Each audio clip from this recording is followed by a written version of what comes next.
Selamat malam Indonesia, hari Senin 8 Juli tahun 2024. Hakim Tunggal Eman Sulaiman yang mengadili gugatan pra-peradilan yang diajukan pemohon Peggy Setiawan terhadap termohon, penyidik Polda Jawa Barat, telah memutuskan hasil sidang. Putusannya adalah penetapan Peggy Setiawan sebagai tersangka tidak sah berdasarkan hukum acara yang berlaku.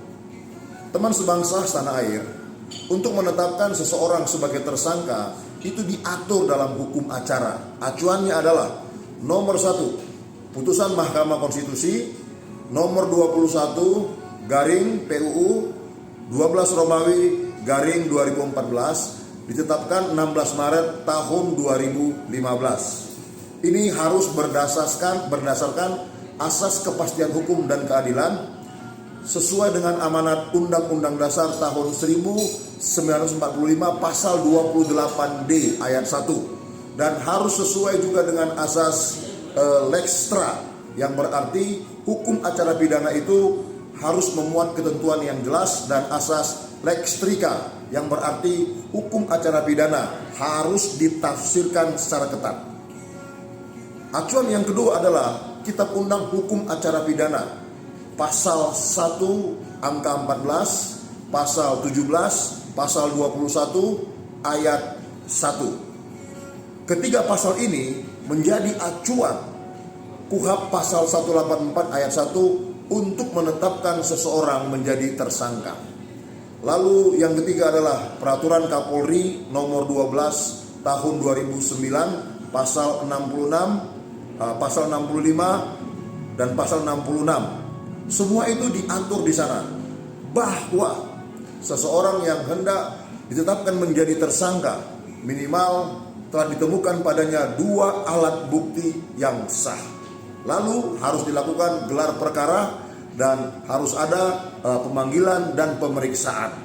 Barulah orang itu ditetapkan sebagai tersangka. Terkecuali pelanggaran-pelanggaran pidana yang tertangkap tangan. Ini tidak perlu dilakukan pemanggilan dan pemeriksaan.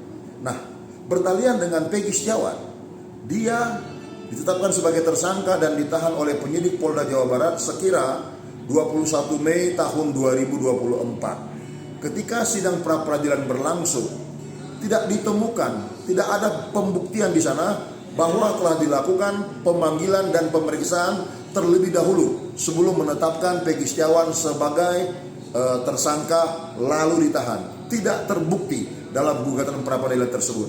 Itulah sebabnya sangat tepat bila Hakim Eman Sulaiman memutuskan penetapan Peggy Setiawan sebagai tersangka dibatalkan dan dia bebas. Kepada Peggy Setiawan kami mengucapkan selamat. Tetaplah tabah menghadapi semua cobaan ini. Kami percaya dan mendukung. Kalau memang terbukti Anda yang benar, maka Allah Subhanahu wa Ta'ala yang kau sembah, Allah yang kami sembah dalam nama Tuhan Yesus Kristus, pasti akan melindungi, memberkati dan menyertai engkau.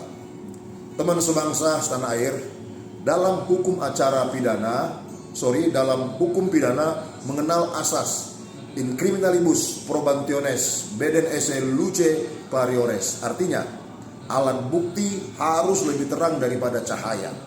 Maksud daripada asas hukum ini adalah penyidik yang diberi wewenang oleh undang-undang untuk melakukan penyelidikan terhadap perkara-perkara pidana harus bekerja sesuai hukum acara yang berlaku, yang sah berlaku untuk menetapkan seseorang sebagai tersangka.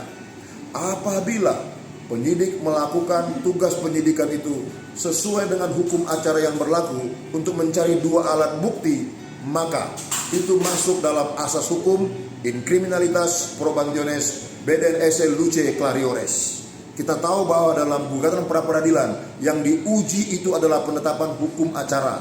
Apakah penyidik melakukan tugasnya sesuai dengan hukum acara atau tidak? Apabila penyidik melakukan tugasnya sesuai dengan hukum acara, berapa kali pun tersangka mengajukan gugatan pra-peradilan tidak akan mungkin bisa menang. Mengapa? Karena alat buktinya sesuai dengan in criminalitas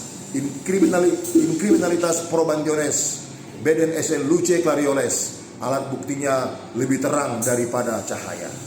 Oleh karena itu, kepada seluruh penyidik di negara kesatuan Republik Indonesia. Bekerjalah sesuai dengan hukum acara yang berlaku di negara kita ini. Selamat malam.